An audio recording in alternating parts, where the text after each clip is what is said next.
నమస్తే, welcome to జాగోర jagir. ఎంతో చారిత్రక ప్రాధాన్యం ఉన్న భోజశాల దశాబ్దాల పోరాటం తర్వాత ఆ చదువుల తల్లి సరస్వతి ఆలయంగా గుర్తింపును పొందుతోంది. ఆనాటి భరతఖండంలో 11వ శతాబ్దంలో భోజరాజు నిర్మించిన అతిపెద్ద సంస్కృత విద్యాలయమే భోజశాల. అది సాక్షాత్తు మన చదువుల తల్లికి సంకేతం.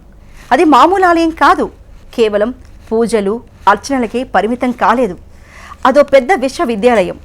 సంస్కృత భాష ఆవశ్యకత ఎలాంటిదో ఆనాటి రాజులు గుర్తించి భవిష్యత్తులో దాని ద్వారా జరగాల్సిన ఘనమైన కార్యక్రమాల కోసమే అలాంటి ఆధునిక విద్యాలయాన్ని నిర్మించారు.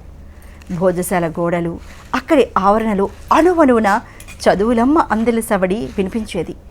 ఇది ఆలయం అనడానికి చారిత్రక ఆధారాలు ఉన్నాయి. ఆర్కియాలజీ డిపార్ట్మెంట్ ఇచ్చిన సర్వే రిపోర్ట్లే ఇందుకు సాక్ష్యం.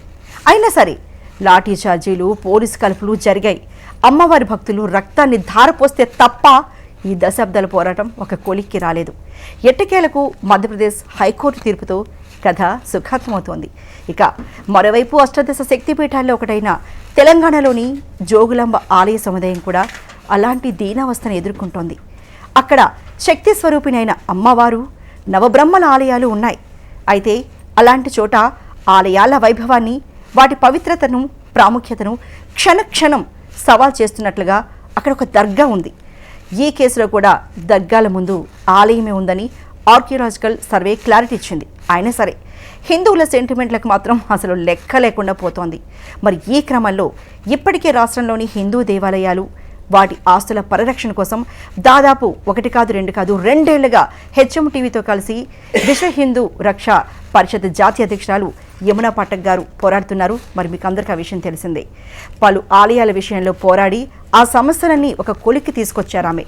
మధ్యప్రదేశ్లోని భోజశాల ఆలయానికి ఆధారాలు ఉన్నాయి, న్యాయం లభించింది. మరి ఇక తెలంగాణలో జోగులాంబ ఆలయానికి చారిత్రక ఆధారాలు ఉన్నాయి. ఇక్కడ న్యాయం జరగాల్సి ఉంది.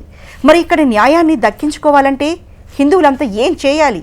మేధావులు ఎలా వ్యవహరించాలి? అధికారుల పాత్ర ఏంటి?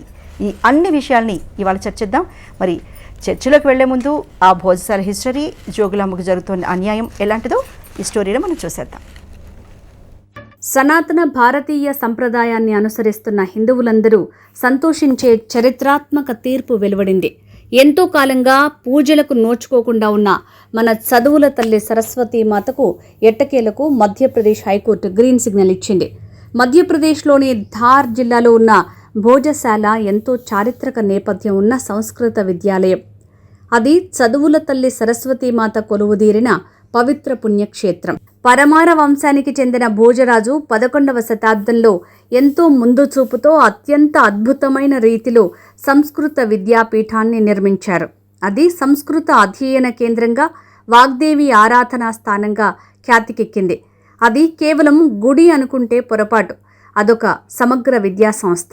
వేల మంది విద్యార్థులు అక్కడ సంస్కృతం నేర్చుకుని ఎంతో విజ్ఞానాన్ని అవపోసన పట్టి సమాజ సేవ కోసం కార్యక్షేత్రాల్లోకి వెళ్ళేవారు. ఇక్కడ కూడా మధ్యయుగంలో ముస్లిం దురాక్రమణదారుల కన్నుపడింది. నిర్మాణాన్ని ధ్వంసం చేశారు.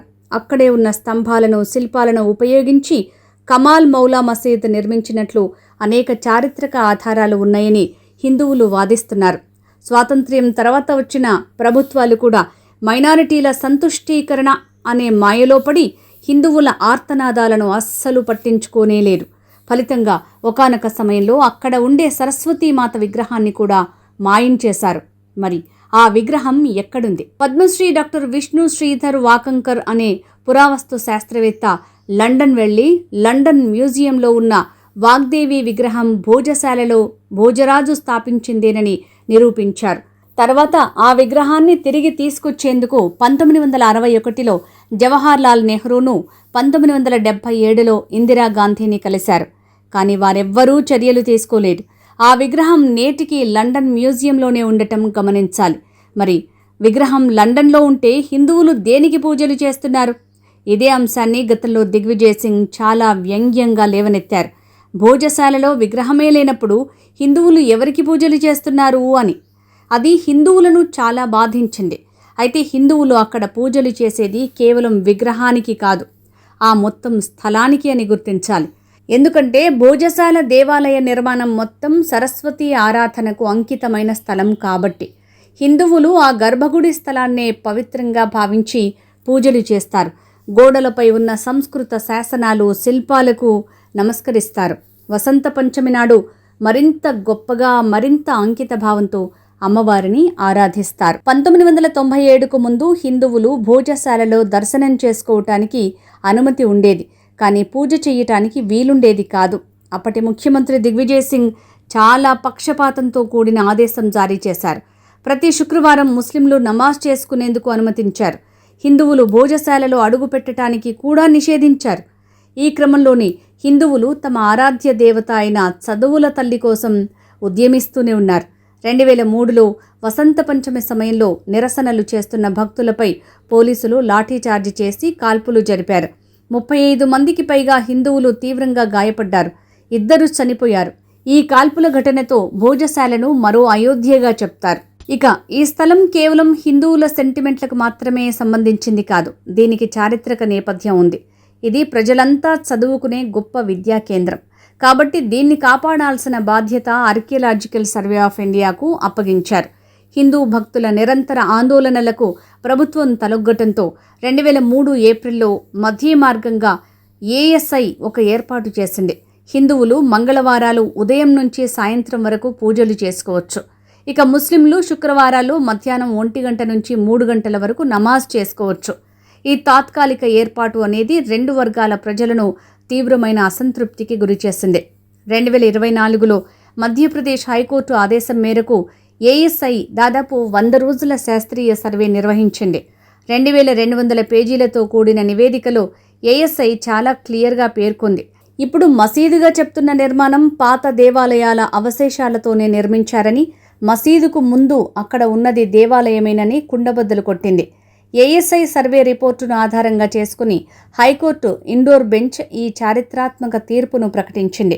ఇప్పుడు 2 వర్గాలు వాడుకుంటున్న భోజశాలను హిందూ దేవాలయంగా గుర్తించడంతో అమ్మవారి పూజలకు ఇకపై అడ్డంకులు తొలగినట్లయింది. నమాజ్ చేసుకునే వెసులుబాటు ఆటోమేటిక్గా రద్దయిపోయింది. అలాగే కోర్టు మరో కీలకమైన నిర్ణయం కూడా ప్రకటించింది. లండన్ మ్యూజియంలో ఉన్న సరస్వతీమాత విగ్రహాన్ని భారత్కు తీసుకొచ్చేందుకు ప్రభుత్వం చర్యలు తీసుకోవాలని ఆదేశించింది. ఈ తీర్పుతో హిందూ సంఘాల్లో ఆనందం పెల్లుబికుతోంది. మధ్యప్రదేశ్లో ఎట్టకేలకు చదువుల తల్లి చెర వీడింది. కానీ తెలంగాణలో శక్తి స్వరూపిణి అయిన జోగులాంబకు మాత్రం ఇంకా సంకెళ్లు కొనసాగుతూనే ఉన్నాయి. జోగులాంబ గద్వాల్ జిల్లాలో అలంపూర్ తుంగభద్ర కృష్ణా సంగమం వద్ద ఉన్న జోగులాంబ ఆలయం అష్టాదశ శక్తి పీఠాల్లో ఒకటి. ఇక్కడ సతీదేవిపై పళ్ళు పడ్డాయని పురాణ కథనం. ఆంధ్రప్రదేశ్, కర్ణాటక, మహారాష్ట్రల నుంచి లక్షలాది మంది హిందూ భక్తులు ఇక్కడికి వచ్చి అమ్మవారిని దర్శించుకుంటారు. అలాగే ఇక్కడ నవబ్రహ్మ ఆలయాల సముదాయం కూడా ఉంది. ఈ నవబ్రహ్మల ఆలయాలు దేశంలోనే అరుదైనవిగా చెప్తారు. కానీ ఈ పుణ్యక్షేత్రాన్ని కూడా దర్గా వివాదం పీడిస్తోంది. ఈ ఆలయాల సముదాయంలో అకస్మాత్తుగా షా అలీ పెద్ద దర్గా ప్రత్యక్షమైందని, రాత్రికి రాత్రే కమాన్ నిర్మించారని పలువురు హిందూ సంఘాల ప్రతినిధులు గతంలో ఏఎస్ఐకి లేఖలు రాశారు. హిందూ సెంటిమెంట్లు గౌరవించే దృష్టితో ఆ నిర్మాణాలను తొలగించాలని కోరారు. కానీ ఏ ప్రభుత్వ విభాగం కూడా అలాంటి చర్యలు తీసుకోవటం లేదు. దాదాపు 1100 ఏళ్ల క్రితం నిర్మించిన హిందూ దేవాలయాల మధ్య నిజాం కాలంలో షా అలీ దర్గా నిర్మించారని మ్యూజియం ఆర్కియాలజిస్ట్ గులాం యజ్దానీ 1926లో నిర్వహించిన సర్వేలో నివేదించారు. అంటే ఇక్కడ కూడా భోజశాల మాదిరిగానే ముందు దేవాలయం ఉంది, ఆ తర్వాత దర్గాను ఏర్పాటు చేశారన్నమాట. ఎంతోమంది అమ్మవారి భక్తులు జోగులాంబను దర్శించుకోవటానికే వెళ్తే హిందూ సెంటిమెంట్లను భగ్నం చేసేలా అక్కడ ఉండే దర్గాతో ఇబ్బందులు ఎదుర్కొంటున్నామని అనేక సందర్భాలలో విజ్ఞాపనలు, ఫిర్యాదులు చేసిన ఏ ప్రభుత్వం కానీ, ఏ అధికారి కానీ ఆ విషయాన్ని అస్సలు పట్టించుకోవటం లేదు. 1000 సంవత్సరాల నాటి శక్తిపీఠం ప్రాంగణంలో అక్రమంగా వెలిసిన నిర్మాణాలను తొలగించడానికి ఏం కావాలి? కాసింత చిత్తశుద్ధి తప్ప అని అడుగుతోంది హిందూ సమాజం. ముంజేతి కంకణానికి అద్దమేలా అన్నట్టుగా అన్ని ఆధారాలు కళ్ల ముందే ఉన్నా ఈ కాలయాపన దేనికి అని సామాన్య ప్రజలు, హిందూ భక్తులు అడుగుతున్నారు. దీనిపై కదలాల్సింది ప్రభుత్వ యంత్రాంగమే. Okay, right. మరి ఇదే ఇష్యూ గురించి మనతో మాట్లాడడానికి మనతో పాటు ఉన్నారు విశ్వ హిందూ రక్షా పరిషత్ జాతీయ అధ్యక్షులు నడింపల్లి యమునా పాఠక్ గారు, అలాగే హైకోర్టు న్యాయవాది గోపాల శర్మ గారు, ఇంకా ఏపీ సాధు పరిషత్ ఆనందాశ్రమ పీఠాధిపతి స్వామి శ్రీనివాసానంద సరస్వతి గారు, ఇంకా సిల్వేరి శ్రీశైలం గారు సీనియర్ జర్నలిస్ట్, మనతో పాటు ఇంకా బెనారస్ గురూజీ గారు బ్రహ్మశ్రీ ఇంకా కాసేపట్లో అయితే జాయిన్ అవుతారు. అందరికీ నమస్తే అండి. నమస్కారం. యమునా పాఠక్ గారు, ముందుగా మీరు ఒకటి కాదు రెండు కాదండి, గత 2 ఏళ్లుగా ఎంతగా దీనికోసం కృషి చేస్తున్నారో చూస్తున్నాము. అయితే ఇవాళ మనకి చాలా సంతోషించదగ్గ విషయం, ఎందుకంటే భోజ్శాల అన్నది అది మొత్తంగా కాంప్లెక్స్ అంతా సరస్వతీదేవి ఆలయమే, సంస్కృత విద్యాలయం ఒకప్పుడు ఉంది అని అక్కడ మధ్యప్రదేశ్ హైకోర్టు మనకు తీర్పునిచ్చింది. అయితే ఇది చాలా సంతోషకరమైన విషయం. మరి ఇంకొక వైపు జోగులాంబ ఆలయం గురించి కూడా మనం ముందుకు వెళ్లాల్సిన అవసరం ఉందని మీరు చెప్తూ ఉన్నారు. మరి దీన్ని ఎలా చూడొచ్చండి? ఇప్పుడు దీనికి మనకి అనుకూలంగా తీర్పు వచ్చింది, హిందువులంతా ఏకం అవ్వడం అనేది వచ్చిందా, ఎంతో రక్తాన్ని చిందించడం వలన వచ్చిందా, ఎలా సాధించగలిగామండి ఇది? అసలు ఎందుకండి ఇన్ని అడ్డంకులు ముఖ్యంగా? నమస్తే అండి. ముందుగా మన జాగోరే జాగో ప్రేక్షకులందరికీ కూడా నమస్తే, అలాగే మన ప్యానెల్లో ఉన్న పెద్దలందరికీ కూడా పేరు పేరున నమస్సుమాంజలి. అర్చన గారు, నిజంగా మధ్యప్రదేశ్ హైకోర్టు ఇచ్చిన తీర్పు నిజంగా చాలా ప్రశంసనీయం. ఈరోజు హిందువులు సంతోషపడుతున్నారు అనే దానికంటే కూడా నిజమైన భారతీయులు వారు సంతోషపడుతున్నారు. అంటే భారతీయ చరిత్ర, మన ఒక్క అస్తిత్వాన్ని గౌరవించే ఎవరైనా కూడా హర్షిస్తారు. ఎందుకంటే ఈ ప్రస్తావన ఎందుకు చేయాల్సి వస్తుందంటే, చాలా ప్రముఖ ఆర్కియాలజిస్ట్ కేకే మొహమ్మద్ గారు మనందరికీ సుపరిచితులు. అయోధ్య తీర్పులో కూడా వారు చాలా కీలక పాత్ర పోషించారు. భారతదేశంలో అనేక దివ్యమైన ఆలయ సంపదను, నేను సంపద అంటున్నాను, సో ఆ సివిలైజేషనల్ కల్చరల్ లెగసీని బయటికి తీసుకొచ్చేందుకు కేకే మొహమ్మద్ గారు లాంటి నిజమైన భారతీయులు, నిజంగా దేశభక్తుడు, దేశ ప్రేమికుడు, కాబట్టి అలాంటి మహోన్నత వ్యక్తి ఈ యొక్క ఆలయం గురించి, భోజశాల గురించి వారు చెప్పడం జరిగింది. దాని తర్వాత కొద్ది కాలం దాన్ని పూర్తిగా కూడా నమాజ్ చేసుకోవడానికి అక్కడ వాళ్ళు వాడుకున్నప్పటికీ కూడా దానికి ముందు అక్కడ మసీద్ కంటే ముందు అక్కడ భోజశాల ఉందని, ఆలయం ఉందని, ఇవన్నీ కూడా వారు చారిత్రాత్మక ఆధారాలతో కూడా వారు చెప్పడం జరిగింది. సో మనం ఫస్ట్ ఇక్కడ చూడాల్సిన అవసరం ఏంటి అంటే, ఇది మత ప్రాతిపాదికన మనం చూడకూడదు, మతపరంగా దయచేసి చూడొద్దు. ఎస్, ఈ రోజు భారతీయ సంస్కృతి, శిల్పకళా సంపద, మన చరిత్ర, ఆ రోజు రాజుల వారి యొక్క వైభవము, సంస్కృతి, సాంప్రదాయము, ఆచారము, వ్యవహారము, భారతీయత, సనాతన వైదిక సాంప్రదాయానికి ఆనవాళ్లైన మన ఆలయ వ్యవస్థ, ఇవన్నీ కూడా ఉట్టిపడే విధంగా మన కల్చరల్ లెగసీ. అది ప్రపంచవ్యాప్తంగా అనేక సివిలైజేషన్స్ వచ్చాయి, వెళ్ళిపోయినాయి, కానీ ఇన్ని వేల సంవత్సరాలైనా కూడా మనం దాన్ని కాపాడుకోగలుగుతున్నామంటే అనేక మంది నిజమైన ప్రేమికులు, నిజమైన దాని పట్ల చిత్తశుద్ధి ఉన్న వాళ్ళు, అంటే ఇంక్లూడింగ్ కేకే మొహమ్మద్ గారు లాంటి వాళ్ళు. నేను ఖచ్చితంగా ఇది ప్రస్తావన చేయబోతున్నాను, ఎందుకంటే అలాంటి వాళ్ళు ఉన్నారు కాబట్టి ఈ రోజు మన వారసత్వ సంపదకు ఒక అర్థం పరమార్థం ఉంటుంది. అండ్ అన్నిటికీ మించి న్యాయ వ్యవస్థ కూడా ఏం చూసిందండి, రాజ్యాంగం ప్రకారంగా కూడా, కాన్స్టిట్యూషనల్ ప్రకారం కూడా మనకి ఏవైతే ఆర్టికల్స్ చెప్తున్నాయో దాన్ని గౌరవించింది. ఏదైతే ఇప్పుడు ఆర్కియలాజికల్ ఎవిడెన్సెస్ మనకి కళ్ళ ముందు స్పష్టంగా కనబడుతున్నాయి. సో అది ఇక్కడే కాదు, మనం ప్రపంచం అంతా తీసుకున్నా కూడా అటువంటి ఆనవాళ్ళు ఉంటే దాన్ని పరిరక్షించుకోవాలి. అవి ప్రొటెక్టెడ్ మాన్యుమెంట్స్ కిందకి ఉంటాయి, అవి మన ఆచారం అనేది.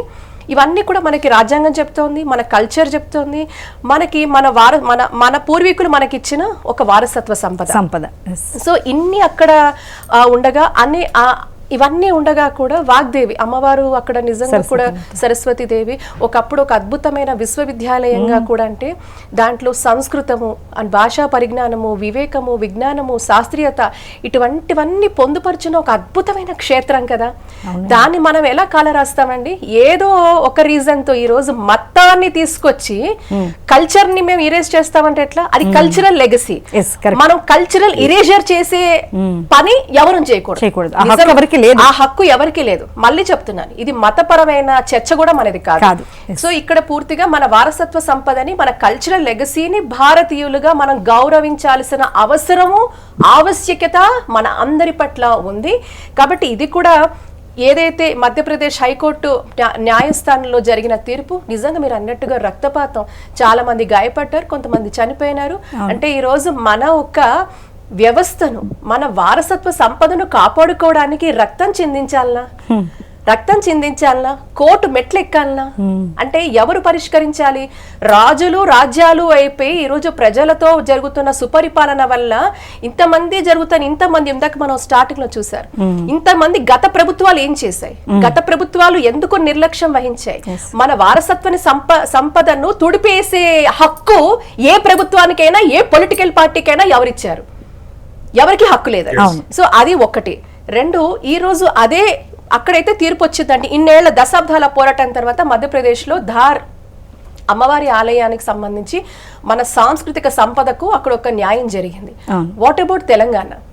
తెలంగాణలో ఈరోజు జాగోరే జాగో మాధ్యమంగా ఇంతమంది పెద్దవాళ్ళు, ఎక్స్పర్ట్స్, న్యాయ కోవిదులు, అలాంటి ఎంతో మంది అనేక మంది నిష్ణాతులతో మనం చర్చలు పెడుతూనే ఉన్నాం. అంటే చెవిటివాడి ముందు శంఖం ఊతున్నామో నాకు అర్థం కాదు. అంటే ఎందుకు ఈ రోజు ఎవరైనా చెప్పాలా? మీ వృత్తిలో ఉన్నవాళ్ళు, ఆ శాఖల్లో ఉన్నవారు, మీరు అందుకే నియమింపబడ్డారు. కరెక్ట్ అండి. మీరు రాజ్యాంగం ప్రకారము మరి ఇన్ని డిపార్ట్మెంట్స్ ఎందుకు ఉన్నాయి? రద్దు చేసేద్దామా? ఎందుకు? మీరు పరిరక్షిస్తారు అని మీకు ఒక శాఖ క్రియేట్ చేసి దానికి ఒక అధికారులు నియమించి దానికి ఒక వ్యవస్థ, తతంగం అన్ని పెట్టి మళ్ళీ దాన్ని చూడడానికి to overseas all these things, to look after all these things మన ప్రభుత్వాలు ఎంచుకుంటాం. మరి ప్రభుత్వాలు ఫెయిల్ అవుతున్నాయా? అధికారులు ఫెయిల్ అవుతున్నారా? మన చారిత్రాత్మక సంపద 195 దేశాలలో ఒక్క భారతదేశంలో మాత్రమే ఇంత గణనీయమైన ఆధ్యాత్మిక సంపద మనకుంటే దీన్ని మనం ఎవరో మత ప్రాతిపాదికన తీసుకొచ్చి చెప్పే హక్కు ఎవరికి ఉంది? ఎందుకు ఉంది? ఎలా వస్తుంది?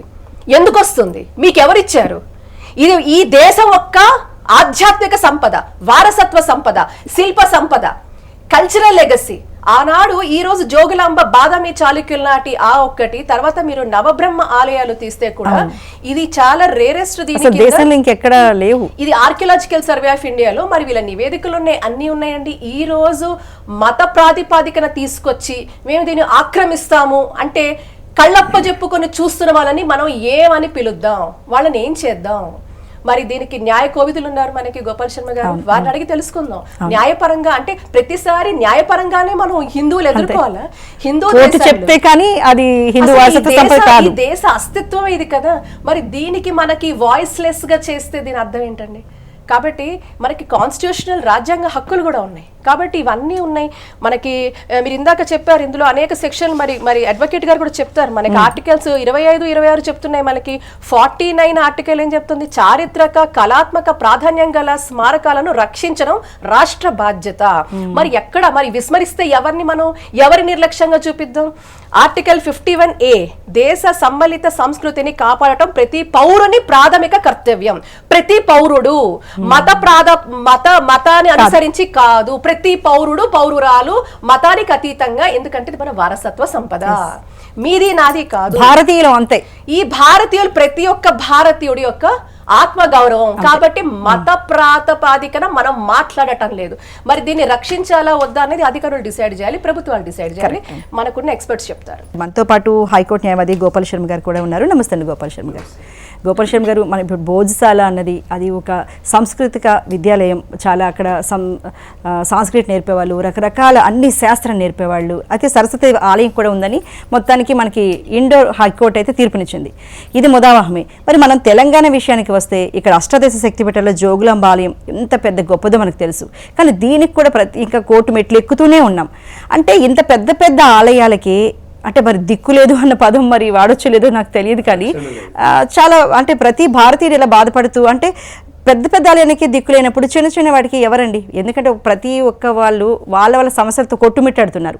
వీటి కోసం కోర్టులు మెట్లు ఎక్కేంత ఇదంటే ఎంతో ఉండాలి. ఇప్పుడు యమున పాఠక్ లాంటి వారు కొంచెం చాలామంది ముందుకొస్తే ఇది వచ్చింది. అయితే ఇలా ప్రతి దానికి కోర్టు మెట్లు ఎక్కాల్సిందేనా?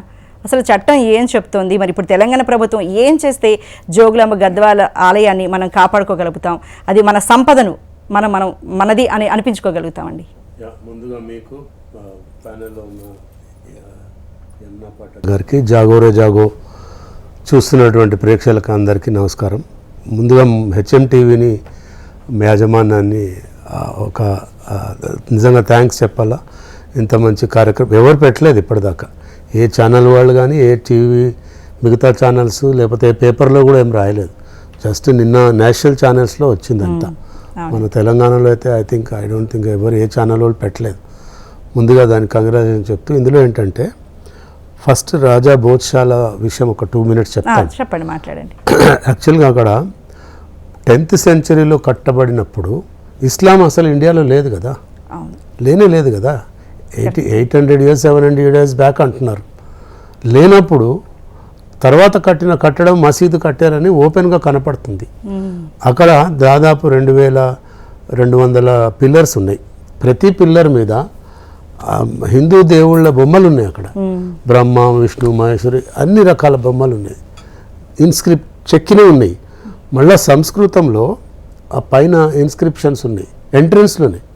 మీరు ఉట్టి మామూలుగా చూస్తే కూడా కనపడుతుంది. కనిపిస్తున్నాయండి, అవును. సో మరి దాన్ని ఇన్ని సంవత్సరాలు డిస్ప్యూట్లో పడేసి ముస్లిం మేధావులు ఇది మా కమాల్ మౌలానా మసీద్ అనేదో క్లెయిమ్ చేస్తున్నారు.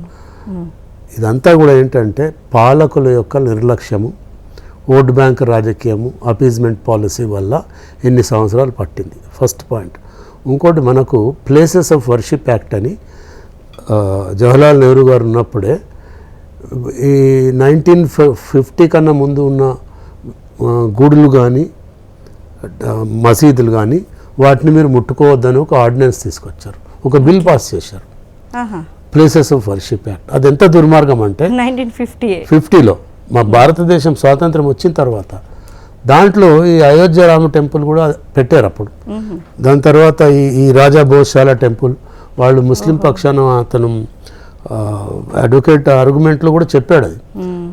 No this comes under places of worship act, అసలు you have no right to take up this case అని కూడా ఆర్గ్యుమెంట్ చెప్పాడు ఆయన. బట్ వాళ్ళు అవన్నీ చూడలేదు.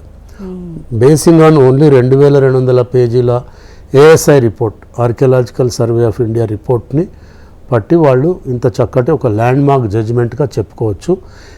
పోనీ అట్లీస్ట్ ఇప్పటికన్నా ముస్లిం పక్షం వాళ్ళు సుప్రీంకోర్టు పోతాం అది సరే, it is there right, every order is unappealable order, they can go. కానీ వాళ్ళు మ్యాగ్నానిమస్గా ముందుకొచ్చి ఎస్ ఇది కనపడుతుంది కాబట్టి మేము విత్డ్రా చేసుకుంటాము, హిందువులకు అప్పచెప్తామని అంటే టెన్షన్స్ ఉండవు. ఇప్పుడు వాళ్ళు ఏం చేస్తున్నారు, వాళ్ళంతా all India Muslim personal board మీటింగులు, ఓవైసీ లాంటి వాళ్ళు ఇక్కడ హైదరాబాద్లో మీటింగ్స్, తర్వాత వాళ్ళ షరియా చట్టం అమలు పరిచే వాళ్ళు కొందరు ఉన్నారు, వాళ్ళంతా మీటింగులు పెట్టి పెద్ద పెద్ద లాయర్స్ మాట్లాడి.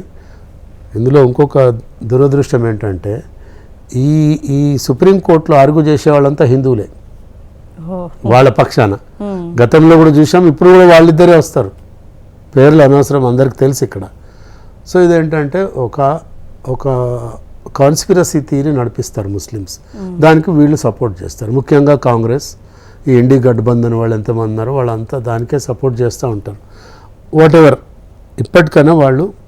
ఇంకోటి, మనము కాన్స్టిట్యూషన్లో రాసుకున్నాం, ఆ కాన్స్టిట్యూషన్లోనే ఉంది ఆర్టికల్ 25. ఇంకో దుర్మార్గమైన విషయం ఏంటంటే ఆర్టికల్ 35లో ముస్లిమ్స్ వాళ్ళ చదువులు చెప్పుకోవచ్చు, ఇస్లామిక్ థీరీస్ చెప్పుకోవచ్చు, క్రిస్టియన్స్ వాళ్ళ థీరీస్ చెప్పుకోవచ్చు, కానీ హిందువులు హిందూ మతం గురించి స్కూల్స్లో చెప్పొద్దని వాళ్ళు రాశారు రాజ్యాంగంలో. ఇక ఎంతకన్నా దుర్మార్గం ఏముంటుంది? సో అంటే బేసిక్ మనకు 1950 నుంచే హిందువులని అణగదొక్కే విధానాలు అవలంబించారు ఇన్ని సంవత్సరాలు. ఇప్పుడు చూడాలా ఈ ప్రభుత్వాలు ఏమన్నా వాటన్నిటిని కూడా అమెండ్మెంట్ తీసుకొచ్చి పార్లమెంట్లో పెట్టి. మీరు చెప్పింది అన్నింటికంటే ఇప్పుడు ఆర్కియాలజీ డిపార్ట్మెంట్ మొత్తం ఒక 220 పేజీలు మొత్తం అంతా సమర్పించింది అంటున్నారు. మరి వాళ్ళు సుప్రీంకోర్టుకి వెళ్తే ఏమైనా మళ్ళీ మార్పు ఛాన్సెస్ ఏమైనా ఉంటాయండి?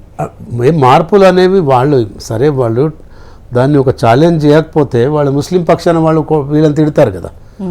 So to save their skin అక్కడేం వీళ్ళ ఫేవర్లో జడ్జిమెంట్ రాదు. 99% అన్ని సాక్ష్యాలు ఉన్నాయి కాబట్టి, అన్ని సాక్ష్యాలు ఇక్కడనే. ఆయన మామూలుగా కాదు కదా, 2000 పేజీల జడ్జిమెంట్ అది. ఈచ్ అండ్ ఎవ్రీ పాయింట్ని డిస్కస్ చేసి ఆ జడ్జిమెంట్లో ప్రజెంట్ చేస్తారు. సరే, సుప్రీంకోర్టు రివ్యూ చేయొచ్చు, వీళ్ళు అప్పీల్ చేస్తారు, వాళ్ళు రివ్యూ చేస్తారు. బట్ నాకు తెలిసి 100% అది రాజా భోజ్శాల వాగ్దేవి టెంపుల్ అనే జడ్జిమెంట్ రావచ్చు, వస్తుంది కూడా, లైక్ మనకు రామాలయం ఎట్లయితే అయోధ్యలో వచ్చిందో. బట్ వాళ్ళ ప్రయత్నాలు వాళ్ళు చేస్తుంటారు. అదొకటి. రెండోది, మన తెలంగాణలో ఉన్న మన జోగులాంబ టెంపుల్, అది ఇంకా ఘోరం. అదైతే 7th century to 8th centuryలో కట్టింది. అది అష్టాదశ పురాణాల్లో ఉంది. Archaeological survey of India notified temple. అది నోటిఫైడ్ టెంపుల్ అయిన తర్వాత కూడా ఈ మధ్య 150-200 ఇయర్స్ కింద కట్టిన దర్గా అది. అచ్చా, ఇంకోటి దర్గాకి మజార్ అంటారు, ఈ రోడ్ల మీద కడతారు చిన్న చిన్న మజార్లు. ఇస్లాంలోనే ఉందండి దర్గాలకి మజార్లకి. మా ఇస్లాంలో వాల్యూ లేదు, మేము పూజించకూడదు, మేము వాటి మీద పోయి పువ్వులు ఎక్కిస్తారు, చాదర్లు ఎక్కిస్తారు, గ్రీన్ కలర్ చద్దర్ వేస్తారు, దానికి పోయి పూజలు చేస్తారు. బట్ ఇక్కడ విచిత్రంగా పూజలు చేసేవాళ్ళు ముస్లిమ్స్ ఎవరు చేయరు. దర్గాలకి మజార్లకి పోయేది హిందూసే. అక్కడ కల్చర్ అయిపోయింది అది. వాళ్ళు ఏదో మొక్కుకుంటారు, మొక్కుకొని వాళ్ళు అక్కడ పోయేస్తారు, అక్కడ మళ్ళా లూటీ జరుగుతూ ఉంటుంది. సో చాలాసార్లు మేము యమునా పాఠక్ గారు మేము 100 సార్లు అప్పీల్ కూడా చేశాం, దర్గాలకు వెళ్ళకండి నాయన, మీరు ఇచ్చే డబ్బుతో వాళ్ళు ఆర్మ్స్ అమ్యునేషన్స్ తయారు చేసుకొని ఇది గజ్వాయ హిందీ చేస్తున్నారు, ఇక్కడ వెళ్ళకండి అని కూడా చెప్తున్నాం. ఏదేమైనా ప్రభుత్వాలు ఇక్కడ ఇంకోటి మెయిన్ కల్పిరిట్ వచ్చేసి ఎండోమెంట్ డిపార్ట్మెంట్. వాళ్ళకి అనేక పిటిషన్స్ ఇచ్చున్నాం గతంలో కూడా, కానీ వాళ్ళు పట్టించుకోరు. ఎందుకంటే రాజకీయం అడ్డు వస్తుంది. బికాజ్ అక్కడ ఉంది ఏంటి, టెంపుల్ పురాతనమైంది, 700-800 సంవత్సరాల క్రితం అని అందరికీ తెలుసు, రికార్డులో ఉంది, రెవెన్యూ రికార్డులో ఉంది, అంతటా ఉంటుంది. కానీ వీళ్ళు దాన్ని పర్సీవ్ చేయరు, కొట్లాడరు, అలాగే ఉంచేస్తారు. బికాజ్ అదర్ సైడ్ ఉన్నది అక్కడ ఒక దర్గా, జోగులాంబ టెంపుల్ పక్కన.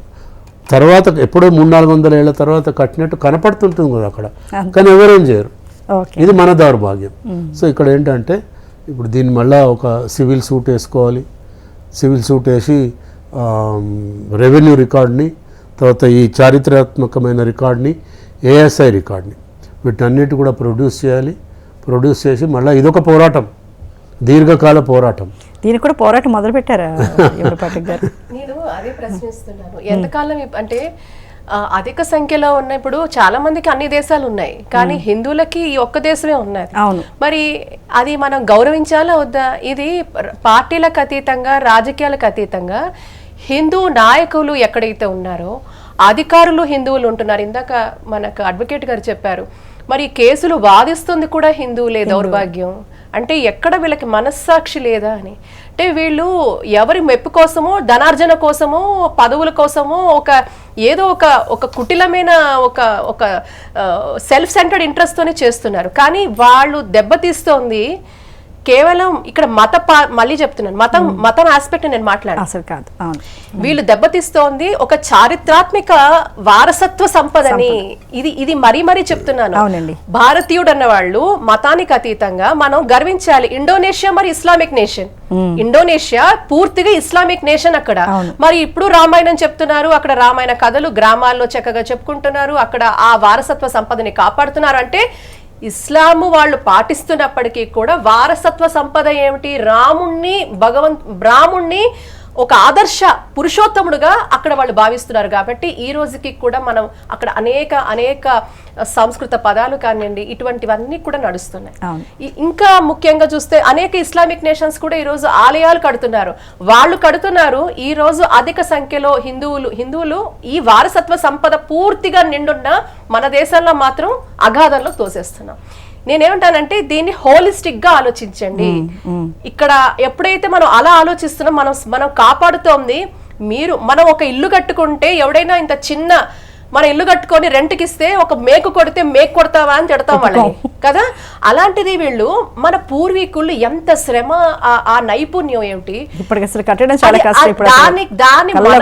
దాన్ని కూల్చి అధికారం మీకు నాకు ఎవరిచ్చారు? ఎవరు ఇవ్వలేదు. ఇదొక్కటే మనం గుర్తు చేసుకోవాలి. ఓకే అండి, రైట్ అండి. మరి మనం ఏపీ సాధు పరిషత్ ఆనందాశ్రమ పీఠాధిపతి స్వామి శ్రీనివాసానంద సరస్వతి గారితో మాట్లాడదాం. నమస్తే అండి సరస్వతి స్వామి గారు. అమ్మా నమస్తే అమ్మా. ప్రేక్షకులకి అలాగే మన హెచ్ఎఫ్డివి, మన జాగోరే జాగ అందరికీ కూడా ధన్యవాదాలమ్మా. మంచి కార్యక్రమాన్ని చేపట్టారు. యమునా పాఠక్ గారు అయితే చాలా విశేషమైన కృషి చేస్తున్నారు. వారికి ప్రత్యేకంగా మన సాధు పరిషత్ తరఫున, హిందువులందరి తరఫున కూడా వారికి ధన్యవాదాలమ్మా. ధన్యవాదాలు గురుగారు. భారతదేశం అంటే ప్రపంచంలో అతి ప్రాచీనమైనటువంటి గ్రంథాలు వేదాలని చెప్తామమ్మా, ఇది అందరూ చెప్పేది. అటువంటి ప్రాచీనమైన ఋగ్వేదములో భారతదేశం కోసం వర్ణించారమ్మా. ఉత్తరం యత్ సముద్రస్య హిమే ద్రేక్షేవ దక్షిణం వర్ష తత్ భారత నామ భారతీయ సంతతిహ. అంటే హిమాలయ పర్వతాలకు దక్షిణముగాను సముద్రాలకు ఉత్తరముగాను భారత జాతి పౌరులు అనేటటువంటి ప్రజలు నివసించే ఈ స్థలము, ఇది భారతదేశము. అలాగే వార్షప్త శాస్త్రములో కూడా భారతదేశం కోసం చెప్పారు. పూర్తిగా హిమాలయం సమారభ్యం యావదంతి స్థరోవరం తమ్ దేవ నిర్మితం హిందూస్థానం ప్రచక్షసే అని. హిందువులు నివసించేటటువంటి ఇది దేశము భారతదేశము. భారత అంటే ప్రకాశాన్ని కాంక్షించేవారు, ప్రపంచానికి జ్ఞానాన్ని పంచేవారు భారతీయులు. భా అంటే ప్రకాశం, రథ అంటే దాన్ని కోరేవారు, అభిలషించేవారు. అటువంటి గొప్ప జాతి. ఈరోజు మనకి ఏదైతే భోజశాల మనకి తీర్పు వచ్చిందో చాలా సంతోషం. అటువంటి మహానుభావుడైన, అసలు సంస్కృతానికి సరస్వతి పుత్రుడైన, చరిత్రలో అమ్మ మన వేద ఉపనిషత్తుల్లో ఆయన కోసం పురాణాల్లో మన శాస్త్రాల్లో కూడా మనం చదువుకుంటే భోజరాజు తన రాజ్యములో సంస్కృతాన్ని ఎవరైనా మాట్లాడకపోతే ఉండొద్దు అని ఒక ఆజ్ఞాపించాడు ఆయన. నా రాజ్యంలో సంస్కృతం మాట్లాడే వాళ్ళు ఉండాలని. అందరూ ఖాళీ చేసి వెళ్ళిపోతున్నారట. వెళ్ళిపోతూ ఉంటే ఒక స్వామీజీ ఏమయ్యా వెళ్ళిపోతున్నారంటే, అయ్యా మాకు భోజరాజు గారు సంస్కృతం మాట్లాడితే ఉండమన్నారు రాజ్యంలో, లేదంటే ఖాళీ చేసేయమన్నారు. అరేరే, అదేదో నువ్వు భోజరాజు దగ్గరికి వెళ్ళి నేను ఖాళీ చేసి వెళ్ళిపోతున్నానని చెప్పి వెళ్ళవయ్యా, ఆయన నీకు ఏదో అవకాశం ఇస్తారని చెప్పారంట. ఈయన ఒక బట్టలు నేసేటటువంటి వంశస్థుడైన ఆయన, ఓ పద్మశాలి. ఆయన భోజరాజు కొలువుకి వెళ్ళి ఆయన ఎదురుగా సింహాసనం మీద ఉంటే చూస్తాడు. చూసి ఆయన చూడగానే సంస్కృతం మాట్లాడాడు ఈయన. కావ్యం కరోతి అతిచారుతరం కరోతి ఏ భూపాల మౌలి మణిరంజిత పాదపీఠ కవయామి వయామి యామి అన్నాడు. చూడండి, అంటే కావ్యం కరోతి, ఏ భోజరాజా నేను కావ్యం చెప్పగలను, అతిచారుతరం కరోతి నేను బాగా చెప్తాను ఆ కావ్యాన్ని. ఏ భూపాల మౌలి మణిరంజిత పాదపీఠ, సమస్త రాజులందరూ, సామంత రాజులందరూ కూడా నిన్ను కొలిచేటటువంటి ఒక సామ్రాజ్యాన్ని స్థాపించినటువంటి ఓ మహానుభావ, ఓ చక్రవర్తి, కావ్యం కరోతి నేను కావ్యాన్ని చెప్తున్నాను, అతిచారుతరం కరోతి అంటూ కవయామి వయామి యామి, కవయామి కావ్యం చెప్తాను, వయామి బట్టలు బాగా నేస్తాము, యామి వెళ్ళిపోతున్నాను అన్నాడు. చూడండి, అంటే కవయామి వయామి యామి సంస్కృతంలో. అలాంటి మహానుభావుడు భోజరాజు, అలాంటి సరస్వతి పుత్రుడు. అటువంటి భారతదేశంలో, అసలు భారతదేశం అంటేనే చాలమ్మా, ఇది ఒక పుణ్యభూమి, ఇది ఒక వేద భూమి, అన్ని మతాల్ని గౌరవించే భూమి. చాలా మంది ఈ రోజు ప్రపంచంలో భారతదేశంలో ఎవరు డిఎన్ఏ అయినా టెస్ట్ చేయమనండి, అది క్రైస్తవులా ముస్లింలా మరొకరా మనం ప్రేమపూర్వకంగా వారిని కోరుతున్నాం. వారి డిఎన్ఏ చేస్తే హిందువులు, వారి పూర్వీకులందరూ హిందువులే. ఈరోజు అమెరికాలో ఉండేటటువంటి రెడ్ ఇండియన్స్ అంటారు, వారి డిఎన్ఏ భారత డిఎన్ఏ కదమ్మా. అప్పుడు ప్రపంచంలో ఒకప్పుడు ఏ దేశాలు లేవు, ఈ మధ్యన చాలా దేశాలు తయారయ్యాయి, అనేక జాతులు వెళ్ళి. కానీ ప్రపంచానికి మూలము భారతదేశం. వివేకానందుడు చికాగోలో అదే చెప్పాడు, భారతదేశంలో ఇది మతము కాదు, భారతదేశము ఇది ఒక ప్రపంచ మతాలన్నిటికీ కూడా ఒక తల్లి లాంటిది. అన్ని నదులు సముద్రంలో ఎలా కలిసిపోతాయో అలాగే ప్రపంచం అన్ని మతాల్ని కూడా హక్కున చేర్చుకునేటువంటి ఒక మహా తల్లి సాగరమ లాంటిది. అటువంటి భారతదేశంలో ఈ రోజు ఈ మతాలు చాలా మంది తెలియక మాట్లాడుతున్నారు. ఏ మతం ఎప్పుడు పుట్టిందో చెప్పనండి, వారి చరిత్ర ఎంతది. వారు జీసస్ క్రైస్ట్ కానివ్వండి, మహమ్మద్ ప్రవక్త కానివ్వండి, లేకపోతే ఒక జొరాస్ట్రియన్ కానివ్వండి, లేకపోతే కన్ఫ్యూజ్ మతం ఉంది, లేకపోతే షింటో మతం జపాన్లో ఉన్నాయి, చాలా మతాలు ఉన్నాయి. అవి ఎప్పుడు పుట్టాయి, వాటి చరిత్ర ఎంత అంటే మనం తక్కువ చేసి మాట్లాడడం లేదు. వారి విశ్వాసాలు వారిని మనం గౌరవిద్దాం. కానీ భారతదేశ చరిత్ర ఎప్పుడుదమ్మా, భారతదేశం ఎప్పుడు పుట్టింది, అంటే శ్రీనివాస సరస్వతి గారు ఇదంతా వాస్తవమే. కానీ మరి మన గుళ్ళ కోసం, మన ఆలయాల కోసం ఎంతో చారిత్రాత్మక ఆధ్యాత్మిక సంపద, కళాత్మక సంపద, అసలు మళ్ళీ అలాంటి వాటిని మళ్ళీ పుట్టించలేరు, మరొకసారి మనం చూడలేం. కానీ వాటి కోసం మనం ఇలా కోట్లు మెట్లెక్కడం, పదే వాటి కోసం పోరాటాలు చేయడం, మన దేశంలో మన వేద భూములు, మన పుణ్యభూములు ఎంతవరకు ఎందుకండి, మనకి ఎందుకు ఇంత ఇబ్బంది వస్తుంది? చాలా బాధాకరం అమ్మా. ఇది హిందువుల తాలూకా అనైక్యత. హిందువుల్ని వంచారు, హిందువుల్ని చరిత్రని కాలరాశారు, హిందూ రాజుల్ని కించపరిచి మాట్లాడారు, రాజ్యాల్ని కించపరిచారు, హిందూ నాయకుల్ని కించపరిచారు. గత ప్రభుత్వంలో మనం చూసుకుంటే విద్యాశాఖ మంత్రులు నెహ్రూ గారి సమయంలోంచి ఇందిరాగాంధీ వరకు కూడా విద్యాశాఖ మంత్రులు అందరూ ముస్లింలే. మీరు చూడండి కావలిస్తే. అంటే మన చరిత్రను వక్రీకరించారు. భారతదేశం అంటే మీ పనికిరాని చరిత్ర అయ్యా, మీరు మూడులయ్యా, మీదంతా కూడా చేతస్థమయ్యా, ఛాందస్సులయ్యా అని ఒక ముద్ర వేసేశారు. అక్బర్ ది గ్రేట్ అన్నారు, ఔరంగజేబు పుస్తకాల్లో అవే చదువుకున్నాం సోషల్ స్టడీస్ లో, కానీ భోజరాజు గురించి చందమామ పుస్తకాల్లో మాత్రమే చదివాం. ఛత్రపతి శివాజీ మహారాజ్ ది గ్రేట్ అని చెప్పలే, లేకపోతే రాణా ప్రతాప్ సింగ్ ది గ్రేట్ అని చెప్పలే, రాణి దుర్గావతి, రాణి కర్ణావతి, లేకపోతే ఝాన్సీ లక్ష్మీబాయి గ్రేట్ అని ఎక్కడా చెప్పలే. మనల్ని కించపరిచి మన చరిత్రని నాశనం చేశారు. దీనివల్ల భారతీయులందరూ ఆ పుస్తకాలే చదివి, ఆ చరిత్రే చదివి భావదారిద్ర్యంలోకి వెళ్ళిపోయారు. ఒకప్పుడు ప్రపంచానికి విజ్ఞానాన్ని పెంచిన భారతదేశం కదమ్మా. ప్రపంచానికి మనం ఏమివ్వలేదు చెప్పండి? ప్రపంచానికి ఆ బట్టలు కట్టడం నేర్పాం, ప్రపంచానికి అన్నం పెట్టాం, ప్రపంచానికి స్వామీజీ జోగులాంబ అమ్మవారి విషయంలో మహాశక్తి పీఠంలో ఒకటి, అష్టాదశ శక్తి పీఠాల్లో ఒకటి. దానికి ఆధ్యాత్మిక శాక్తీయులందరూ కూడా అటు శక్తి, అటు అక్కడ మనకి నవబ్రహ్మ ఆలయాలు కూడా ఉన్నాయి. అవి కూడా రేరెస్ట్, భారతదేశంలోనే ఒక రేరెస్ట్ కట్టడం అది. సో అక్కడ నవబ్రహ్మ ఆలయాల దగ్గర నుంచి అమ్మవారి శక్తి పీఠాలు మనకి అష్టాదశ శక్తి పీఠాల్లో ఒకటైన ప్రముఖమైన శక్తిపీఠం. అమ్మవారు ఉగ్ర రూపంలో ఉంటారు ఇక్కడ అని మనం చెప్పడం జరిగింది. అమ్మవారు దంతాల పై వరుస కూడా అక్కడ చూస్తామండి, అక్కడ మనకి పడింది అని అంటారండి అక్కడ. మరి అంతటి శక్తి పీఠం అంటే ఇవన్నీ కూడా ఎనర్జీ సెంటర్స్. మనము దాంట్లో ఆ సాధన చేయడం వల్ల మనకి మానవాళికి మంచిది. అది ఎవరున్నారు అక్కడ లబ్ధిదారులు అందరూ, మతానికి అతీతంగా ఎవరున్నా అందరికీ అది లబ్ధిదారులే. మరి దీన్ని మనం ఎందుకు కాలరాస్తున్నాం? ఏఎస్ఐ ఆధారాలు ఉన్నాయి, అయినా కూడా గుడి లోపల చొచ్చుకుపోయి, అంటే గుడి ప్రాంగణం అంటున్నాను, గుడి ప్రాంగణం అంతా కూడా మీరు వెళ్ళలేరు. ప్రతి అణువు కూడా ఆ రోజు మహర్షులు తపస్సు చేసిన, శక్తిదార పోసిన అద్భుతమైన శక్తి కేంద్రాలు అవి. మరి అక్కడ అనేక మంది దేవతలు అర్చించారు, మునులు అర్చించారు, అవి శక్తి కేంద్రాలు. మరి అటువంటి అద్భుతమైన ఫలితము ఈ మానవాళి అందరికీ కూడా లబ్ధి చేకూరాలి. దాన్ని ఈ రోజు అక్కడ పూజలు బయట మీకేం కనపడవు, ఏమి ఉండవు. దీన్ని మీరు ప్రభుత్వానికి సూచించాలంటే ఏం చెప్తారు స్వామీజీ? ఖచ్చితంగా అమ్మా, ఈ అన్ని సమస్యలకి కూడా హిందువులు సంఘటితం కావాల్సిందే. హిందువులు చారిత్రక వారసత్వ సంపదని కాపాడుకోవాల్సిన బాధ్యత ప్రతి హిందూ భుజస్కంధాల మీద ఉన్నది. దాంతోపాటు ప్రభుత్వానికి కూడా ఉంది, అంటే ఉన్న వాస్తవాన్ని బయటికి తీసుకురావడమే కదా. వారు హిందువులే కదమ్మా, వారు కూడా హిందువులే. స్వామీజీ ఒక శాఖే పెట్టుకున్నాం కదా స్వామీజీ, దేవాదాయ ధర్మాదాయ శాఖే ఉంది కదా, మరి వాళ్ళు ఎందుకు పూనుకోవటం లేదు ఈ విషయంలో? అది అందులో వాళ్ళ ధర్మం లేదు, దేవుడు ఆదాయమే ధర్మము వారికి ఆదాయం. వాళ్ళు ధర్మంగా ప్రవర్తించాలంటే మీరు ఏం సూచిస్తారు స్వామీజీ? వాళ్ళు ఏం చేయాలో చెప్పండి. ఖచ్చితంగా ఇంతకు ముందులాగా హిందువులు లేరు, ఈ రోజు ఖచ్చితంగా చైతన్యవంతం అవుతున్నారు. రానున్న రోజుల్లో అన్ని సమస్యలు కూడా పరిష్కరించబడతాయి. ఈ రోజు పశ్చిమ బెంగాల్లో కూడా 15 సంవత్సరాలు హిందువులు ఎన్ని బాధలు పడ్డారో, ఎన్ని ఆలయాలు కూల్చబడ్డాయో, ఎంతమంది మహిళామ తల్లుల్ని చెరచబడ్డారో, ఎంతమంది హిందువులు చంపబడ్డారో, ఈ రోజు కళ్ళు తెరిచి హిందువులందరూ ఏకమయ్యారు. అద్భుతమైనటువంటి పర్సంటేజ్ ఓటింగ్, అందరూ స్వచ్ఛందంగా ఓట్లు వేశారు. అలాగా ఖచ్చితంగా అన్ని ప్రాంతాల్లో కూడా హిందువులు మా జాతిని మేము కాపాడుకోవాలి, మా ఔన్నత్యాన్ని మేము కాపాడుకోవాలి, మా మూలాల్ని చెరిచేస్తే మేము ఊరుకునేది లేదు, మేము అందరినీ ప్రేమిస్తాం, అన్ని మతాలని గౌరవిస్తాం. ప్రపంచంలో అన్ని మతాలు సుఖంగా జీవిస్తున్న దేశం భారతదేశమేనమ్మా. ఎక్కడ ఎవరు కలిసి ఉండడం చూడండి కావలిస్తే. పాకిస్తాన్ లో సున్నీలు చేయాలి చంపుకుంటున్నారు, ఆఫ్ఘనిస్తాన్ లో చంపుకుంటున్నారు, సిరియాలో చంపుకుంటున్నారు, ప్రపంచంలో అలాగే రష్యా గాని ఎక్కడ గాని అందరూ వారు ప్రశాంతంగా ఉండే దేశం అన్ని మతాలు ఒక్క భారతదేశమే.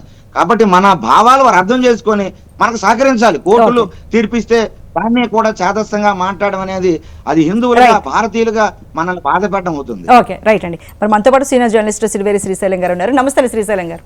శ్రీశైలం గారు, మరి మనకు భోజసాల అన్నది ప్రతి ఒక్క భారతీయుడు గర్వించదగ్గ రోజు అనుకోవచ్చు. ఎందుకంటే అది ఖచ్చితంగా మనకి ఆ కాంప్లెక్స్ అంతా హిందువులకు సంబంధించింది, సరస్వతి ఆలయం ఉంది, విద్యాలయం ఉంది అని వచ్చింది. అయితే మనం ఇప్పుడు మన తెలంగాణ విషయానికి వస్తే, మరి గద్వాల ఆలంపూర్ జోగులాంబ విషయంలో మరి ఎలా వెళ్తే అమ్మవారు మళ్ళీ చక్కగా చారిత్రక సంపద అంతా మనం ఎప్పటిదో నిరూపించుకుంటాం, మన సంపద మనదే అని గర్విస్తాం. ఎప్పుడండి అసలు ఏం చేస్తున్నాయి? ఇప్పుడు యమునా పాఠక్ గారు అడిగినట్టుగా ప్రభుత్వాలు, దేవాదాయ ధర్మాదాయ శాఖ ఉంది, వీళ్ళంతా ఏం చేస్తున్నారు, ఏంటి అసలు అండి, ఎలా ముందుకు వెళ్ళాలండి, అసలు ఎవరు వెళ్ళాలండి ముందుకు అసలు? నమస్తే అండి, ఈ అవకాశం కల్పించినందుకు యమునా పాఠక్ గారికి మీ అందరికి కూడా ధన్యవాదాలు తెలియజేస్తున్నాము. గారు వాగ్దేవి అమ్మవారి జడ్జిమెంట్ అనేటటువంటిది భారతదేశంలోనే ఒక ల్యాండ్ మార్క్ జడ్జిమెంట్ గా భావించాలి. అయోధ్య రామాలయం జడ్జిమెంట్ కొన్ని పొలిటికల్ మోటివేషన్స్ తో ముందుకెళ్ళినా గానీ ఇది పర్టికులర్ గా కేవలం భక్తి ప్రపత్తులతోనే ముందుకెళ్ళినటువంటి కేసుగా దీన్ని భావించాలి. కొన్ని యాజిటేషన్స్ జరిగినాయి. అయితే ఆర్కియలాజికల్ సర్వే ఆఫ్ ఇండియా ఇచ్చినటువంటి నివేదికలో వాళ్ళు ఒక అద్భుతమైనటువంటి అంశాన్ని ప్రతిబింబించారు. ఏంటండి? మొత్తం దేవాలయానికి, వాగ్దేవి అమ్మవారి, సరస్వతి అమ్మవారి దేవాలయానికి 106 పిల్లర్లు ఉంటే ఈ రోజు వరకు 82 పిల్లర్ల పైన మన హిందూ ధార్మిక సిద్ధాంతాలను పరిరక్షణతో పాటు దేవీ దేవతల విగ్రహాలు ఆ స్తంభాల మీద ఉన్నాయి. ఆశ్చర్యం ఏంటంటే అన్ని భాషలలో అక్కడ దేవాలయం గొప్పతనాన్ని, దేవతల ఔన్నత్యాన్ని చాపేటటువంటి ఏవైతే కీర్తనలు ఉన్నాయో తెలుగు భాషలో కూడా ఆ స్తంభాల పైన ఇప్పటి వరకు కీర్తనలు ఉన్నాయంటే అది చరిత్రాత్మకమైనటువంటి సాక్ష్యాధారంగా భావించాలి. భారతదేశంలో 1478 దేవాలయాలు ఆర్కియలాజికల్ సర్వేను ఇన్వాల్వ్ చేసుకుంటూ సుప్రీంకోర్టు వరకు కేసులు నడిచాయి. సుప్రీంకోర్టు వరకు కేసులు నడుస్తున్నటువంటి అంశాలలో 1478 దేవాలయాల పరిస్థితి కూడా ఇదే పరిస్థితిలో ఉంది. ఆ 1478 దేవాలయాలలో సగం దేవాలయాలను ధ్వంసం చేసింది అలావుద్దీన్ ఖిల్జీ.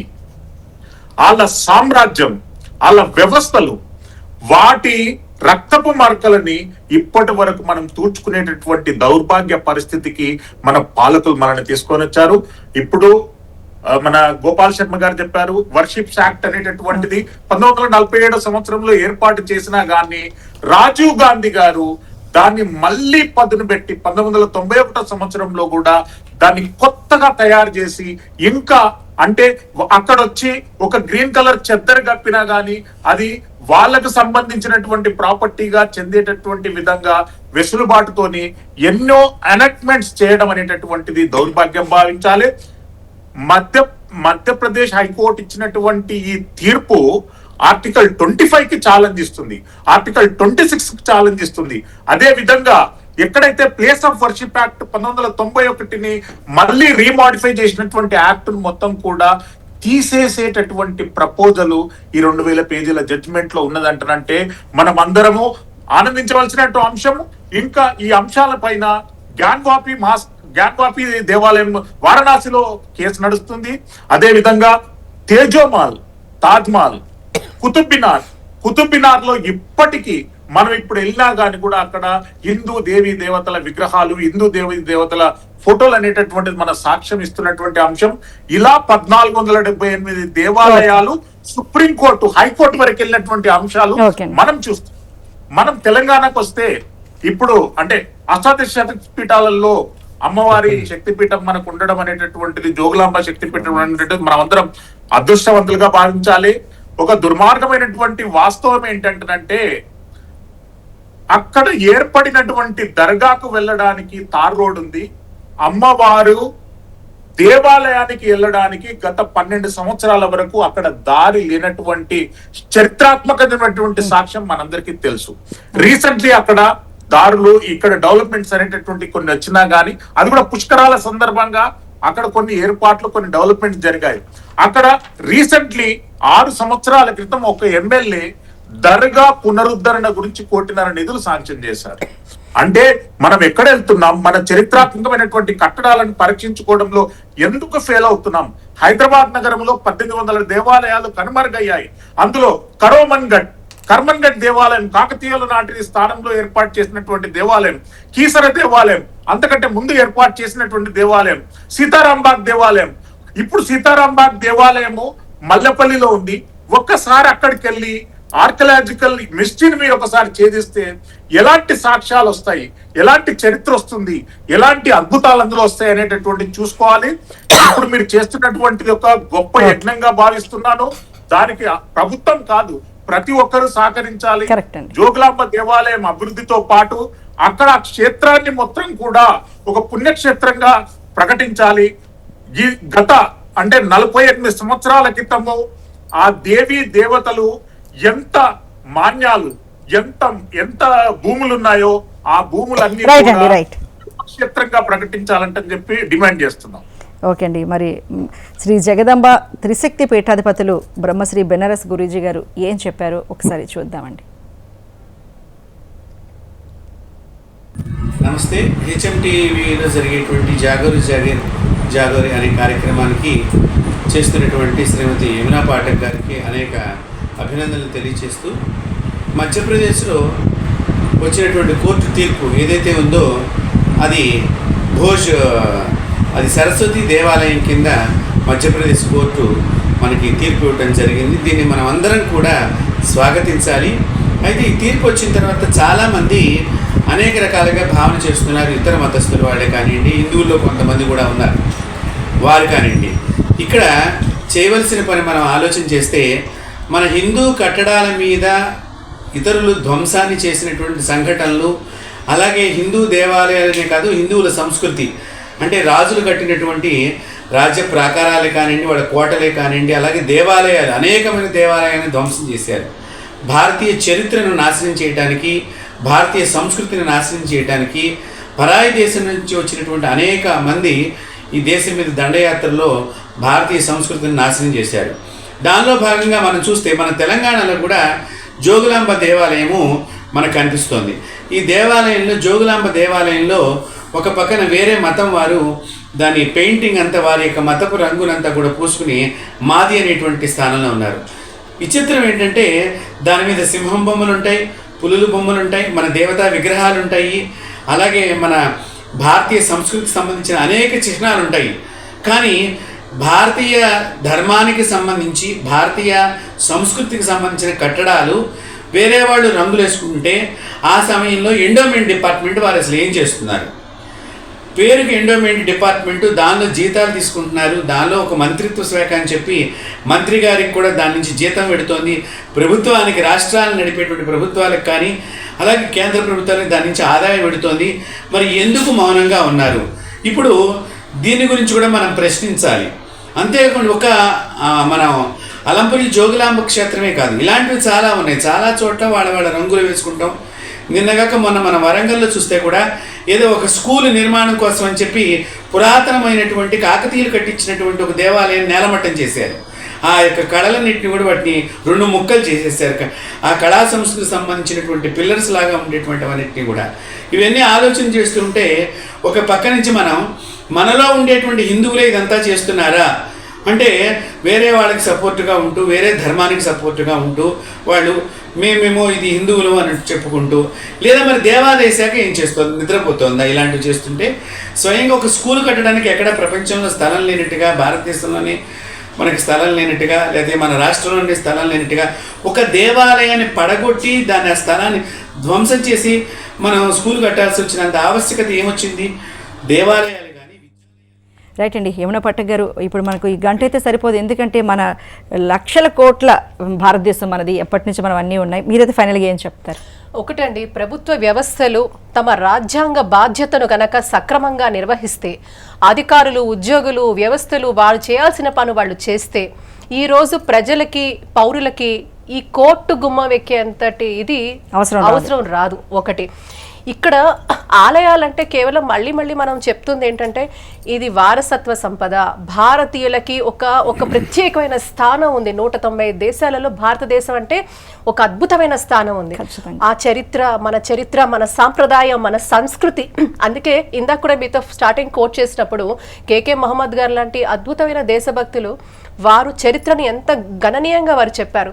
సో దీన్ని ప్రతి భారతీయురాలు మతానికి అతీతంగా ఇది మన వారసత్వ సంపదగా చూడడం మొదలు పెడితే మతం అనేది ముందుకు రాదు. మతం మీ వ్యక్తిగతం.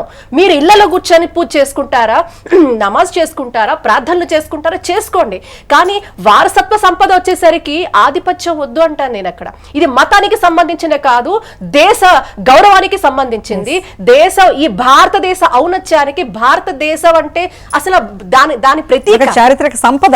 కాబట్టి ఇక్కడ ఏంటంటే ఇది పరిరక్షించాల్సిన అవసరం, ఆవశ్యకత మన అందరి మీద ఉంది, ప్రభుత్వాల మీద ఉంది, ప్రజల ప్రజల మీద ఉంది, భక్తుల మీద ఉంది, భారతీయులందరి మీద ఉంది. మతానికి అతీతంగా చారిత్రాత్మక సత్యాలు మనం గ్రహిద్దాం. పురావస్తు ఆధారాలు ఉన్నాయి, మనకి చరిత్ర ఉంది, రాజ్యాంగం చెప్తోంది. ఇందాక మీతో చెప్పినట్టుగా కొన్ని ఆర్టికల్స్ ఏవైతే ఉన్నాయో 51 ఇవన్నీ కూడాను. సో ఈ ఆర్టికల్స్ 51, 49, 25, 26 ఇవన్నీ చెప్తున్నప్పటికీ కూడా అది మనం రాసుకున్నాం. అధిక సంఖ్యలో ఉన్న ఆ రోజు విదేశీ దండయాత్రలు అన్ని వేల సంవత్సరాలు హిందువులు బాధపడుతూనే ఉన్నారు. సనాతన ధర్మ ప్రేమికులు బాధపడుతూనే ఉన్నారు. ఈ రోజు దేశానికి స్వాతంత్రం వచ్చిన తర్వాత కూడా అధిక సంఖ్యలో ఉన్న ఈ దేశ ఆడవాళ్ళని ముందుకు తీసుకెళ్తున్న ఈ తరం వాళ్ళు కూడా ఎందుకు బాధపడుతున్నారు? ఈ దేశం మన అవునా కాదా చెప్పమనండి.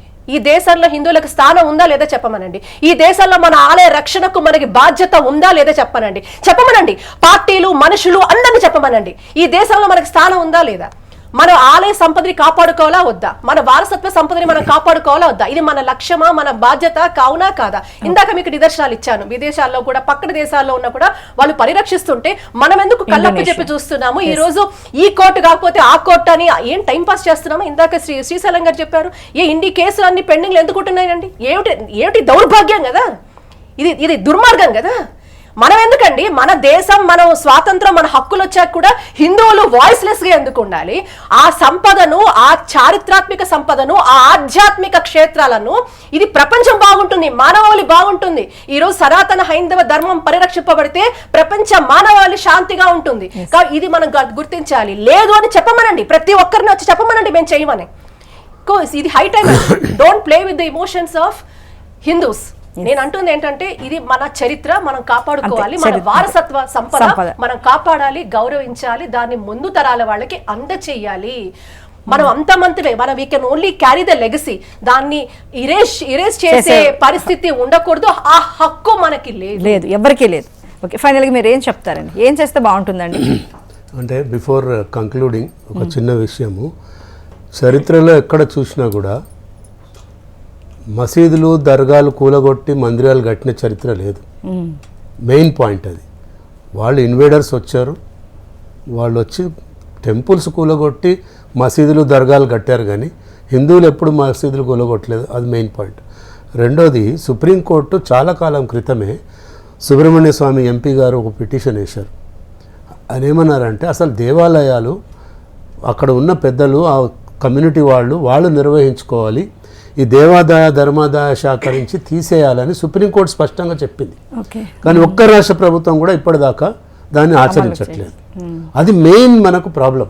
ఎప్పటిదాకా అయితే ఈ ప్రభుత్వం, మీరు సింపుల్ అండి, తిరుపతి తీసుకోండి, రోజు 100 కోట్ల ఇన్కమ్ వస్తుంది, ఎటుపోతుంది ఎవడని అడిగాడా? అక్కడ క్రిస్టియన్ ప్రభుత్వాలు వస్తాయి, ముస్లిం ప్రభుత్వాలు వస్తాయి, అందరూ ఏం చేస్తున్నారు దానికి లెక్క ఉండదు, పత్రం ఉండదు, ఒక ఫోరెన్సిక్ ఆడిట్ ఉండదు. ఎవరు ఇష్టం ఉన్నట్టు అధికారంలోకి వస్తే వాళ్ళు వాడుకుంటున్నారు. దానికి కంట్రోల్ అనేది ఉండాలా. ఎప్పటిదాకా అయితే ఈ మన దేవాలయాలన్నీ చారిత్రాత్మకమైనటువంటి దేవాలయాలు రాష్ట్ర ప్రభుత్వం చేతిలో ఉంటాయో ఈ దౌర్భాగ్యం ఇట్లాగే జరుగుతుంది. ముందు అది వాళ్ళు తీసేయాలి. రీసెంట్ 10 days కింద కూడా సుప్రీంకోర్టు చెప్పింది, మళ్ళీ మీరు పునరాలోచించండి.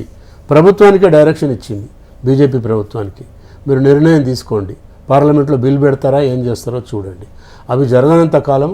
ఇంకోటి, ఇప్పుడు మన పెద్దలందరూ చెప్పారు, శ్రీశైలం గారు, స్వామీజీ గారు, హిందూ ఐక్యత అనేది లేదు అసలు. దానివల్ల కూడా ఇన్ని అనర్థాలు జరుగుతున్నాయి. ఓటు బ్యాంక్ రాజకీయాలు ఇవన్నీ పోతేనే ఈ మన దేవాలయాలు మనం పరిరక్షించుకోగలుగుతాం. తర్వాత ఏదైతే చరిత్రాత్మకమైనటువంటివి ఇవి ఉన్నాయి కదా, జ్ఞానవాపి ఉంది, మథురా టెంపుల్ ఉంది, వీటన్నిటిని కూడా విడిపించుకునే బాధ్యత మన హిందువుల మీద ఉంటుంది. ఓకే, రైట్ అండి. ఏదేమైనా యమున పాఠక్ గారు అన్నట్టుగా ఇది కేవలం ఒక మతానికి, ఒక హిందూ మతానికి సంబంధించిందే కాదు, మన దేశ ఔన్నత్యం, మన దేశ చారిత్రక సంపద, మన వారసత్వ సంపదను కాపాడుకోవాల్సిన బాధ్యత ప్రతి ఒక్కరిపైన ఉంది. మరి కేకే మహమ్మద్ లాంటి వారు ఎంత చక్కగా ముందుకు వచ్చారన్నది ఒక చక్కటి ఉదాహరణగా తెలియజేశారు. మరి థ్యాంక్ యూ సో మచ్ అండి బ్రహ్మశ్రీ బెనాశ్రీ గురూజీ గారు, అలాగే శిల్వేరి శ్రీశైలం గారు, ఇంకా స్వామి శ్రీనివాసనంద సరస్వతి గారు థ్యాంక్ యూ సో మచ్ అండి, గోపాల్ శర్మ గారు థ్యాంక్ యూ సో మచ్ అండి, నడిపల్లి యమున పాఠక్ గారు థ్యాంక్ యూ సో మచ్ అండి. మరి ఇది ఇవాళ జాగోరే జాగే. ప్రతి ఒక్క హిందూ మాత్రమే కాదు, ప్రతి ఒక్క భారతదేశ పౌరుడు జాగోరే జాగోలో భాగంగా ముందుకు నడవాలి. మన దేశ చారిత్రక వారసత్వ సంపదను మనం కాపాడుకోవాలి, ఆ ఆధ్యాత్మికతను మనం నిలుపుకోవాలి. ఇది ఇవాళ ప్రోగ్రాం. మరో ప్రోగ్రాంతో మళ్ళీ కలుద్దాం. నమస్తే.